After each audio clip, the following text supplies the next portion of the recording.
बहुत बड़ी खबर आई है, बहुत ही इंपॉर्टेंट खबर है, क्योंकि हमारे पेपर में इससे रिलेटेड बहुत सारी चीज को आपको ध्यान देके लिखना पड़ सकता है। खबर यह है कि हम सभी का परिचित बहुत ही चहीता एक कंपनी है। जो लोग आयुर्वेदिक प्रोडक्ट को ज्यादा इंपॉर्टेंस देते हैं उनके लिए तो ये भगवान स्वरूप लगते हैं, वही पतंजलि है। उनके बारे में या उनके खिलाफ सुप्रीम कोर्ट ने अपने प्रोडक्ट के एडवर्टाइज करवाने में रोक दिया है। समझ में आ गया? सुप्रीम कोर्ट ने बताया है कि पतंजलि अपने एडवर्टाइजमेंट पे अभी के अभी रोक लगा दे, क्योंकि वो बैन है। और ये बताया दिया है कि वो पूरे देश के लोगों को, पूरा देश को वो बेवकूफ बना रहे हैं। बहुत बड़ी आफत आ गया है ये। तो ये क्यों हुआ है, ये इस वीडियो के अंदर हम ये जानेंगे। और पतंजलि ने ऐसा क्या किया कि सुप्रीम कोर्ट ने इतना बड़ा डिसीजन ले लिया, इतना बड़ा झटका दिया, इसके बारे में अभी बात करते हैं। पतंजलि के जो एड्स है उसकी बैन का जो मोस्ट इंपॉर्टेंट रीजन है वो क्या है? वो है ये सिंबल, पहचानते हो?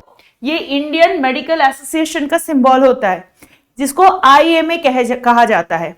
इनका एक पिटीशन सुप्रीम कोर्ट में डाला गया था 2022 में, और उसी के तहत जो मामला चला उसके अंदर IMA ने पतंजलि को एक्यूज किया था कि वो मॉडर्न मेडिसिन और कोविड-19 वैक्सीन के खिलाफ स्मीयर कैंपेन कर रहे हैं और लोगों को गलत और झूठी बातें बता रहे हैं।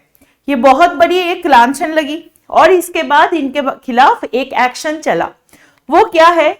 IMA ने पतंजलि के कुछ एड्स की एग्जाम्पल दिया। जैसे कि एक एड्स में पतंजलि ने लिखा था कि misconception spread by allopathy, save yourself and the country from the allopathy treatment. ठीक है।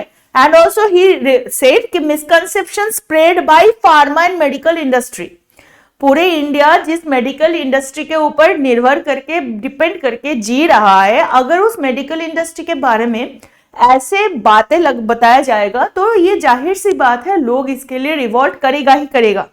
और जब जाके आप एक ऐसे प्रोफेशंस के बारे में बात कर रहे हो जो भारतवर्ष के अंदर एक जीवनदायी प्रोफेशन है, और वो भी है, देखो in India there are 3 kind of treatment.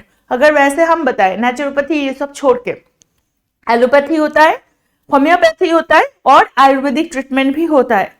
लेकिन किसी को भी नीचा दिखाना is not a right way.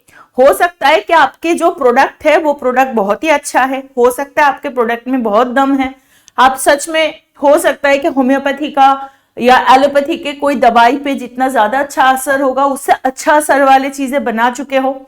एक बात तो सही है कि जो पतंजलि रिसर्च सेंटर है वहां पे बहुत सारे मेडिकल फील्ड से या रिसर्चर फील्ड से आया हुआ लोग बैठ के वहां पे मेडिसिन बना रहे हैं। लेकिन इसका मतलब ये नहीं होता कि वो जाके और किसी को नीचा दिखाए, है ना? तो IMA ने और कुछ इंस्टेंसेस बताए और उन्होंने बताया कि बाबा रामदेव ने एलोपैथी को स्टूपिड एंड बैंकरप्टेड साइंस कहा था। और ये सारी चीज एलोपैथिक मेडिसिन से, कोविड-19 की कनेक्शन से इन्होंने ये भी बोला कि एलोपैथी की वजह से कोविड-19 में डेथ हो रहा है। तो इंडियन मेडिकल एसोसिएशन ने पतंजलि को वैक्सीन हेजिटेंसी बढ़ाने की भी एक्यूज किया है। तो सुप्रीम कोर्ट के अंदर इनके खिलाफ वैक्सीन एक्यूजेशन का, फिर उसके बाद एलोपैथी लोगों को मिसकंसेप्शन फैला रहा है इस बात का, और उसके साथ ये बहुत सारे फेक एडवर्टाइजमेंट करते हैं इस बात पे उनके ऊपर क्लेम लगाया गया। और उसके साथ क्या किया गया कि लोगों के वैक्सीन लेने से रोक रहे थे और अपने प्रोडक्ट के बारे में फॉल्स अनफाउंडेड क्लेम्स कर रहे थे, जो कि उन्होंने ये बता रहे थे कि ये जो प्रोडक्ट इनके हैं, इनके पास कुछ भी बीमारी ठीक हो जाएगी, जो कि अनफाउंडेड क्लेम था।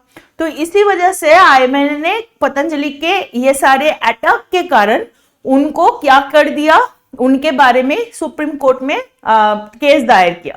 IMA ने जिस केस के ऊपर या जिसके बेस पे ये केस बनाया वो है drug and magic remedies act 1954 और कंज्यूमर प्रोटेक्शन एक्ट ऑफ 2019। इन दोनों के खिलाफ मिसलीडिंग और फॉल्स एक्यूजेशन लगा के और बेसिकली अगर इसमें अगर ये दो हमने एक्ट के बारे में बात किया, अगर इसके बारे में हम बात करें तो हमें पता चलना चाहिए कि इसके थ्रू जो पनिशमेंट मिलता है वो 6 मंथ का इम्प्रिजनमेंट भी हो सकता है, फाइन भी लग सकता है।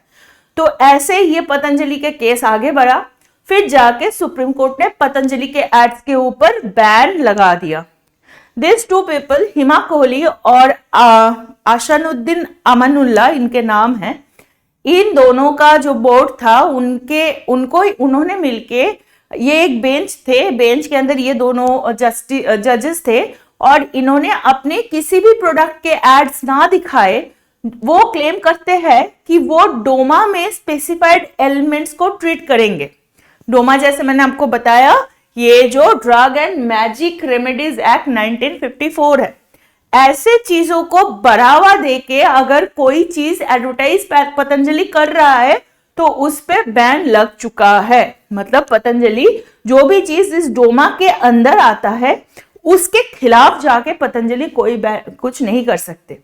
तो यहाँ पे तो ये क्वेश्चन भी आएगा, तो बाबा रामदेव ने और आचार्य बालकृष्ण जी ने क्या कहा, इनके ऊपर बेसिकली सुप्रीम कोर्ट ने बैनिंग के साथ कंटेम्प्ट ऑफ कोर्ट और नोटिस किया है, क्योंकि उन्होंने कोर्ट के जो प्रीवियस ऑर्डर था उसको भी फॉल्ट किया और अपने प्रोडक्ट के बारे में फॉल्स और मिसलीडिंग क्लेम करते रहे।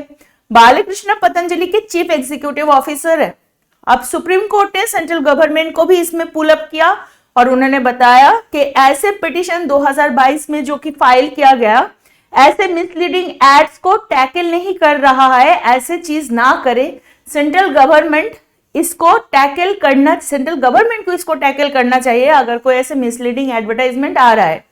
पतंजलि की तरफ से और एक चीज बताया गया है कि ये जो सुप्रीम कोर्ट का ऑर्डर का रिएक्शन है उसके मामले में पतंजलि ने कहा कि वो एलोपैथी के खिलाफ नहीं है, बल्कि सभी सिस्टम ऑफ मेडिसिन को वो रेस्पेक्ट करते हैं। और पतंजलि ने ये भी कहा कि वो सुप्रीम कोर्ट के ऑर्डर का पालन भी करेंगे और अपने एड्स को मॉडिफाई करेंगे ताकि किसी भी कंफ्यूजन ना हो।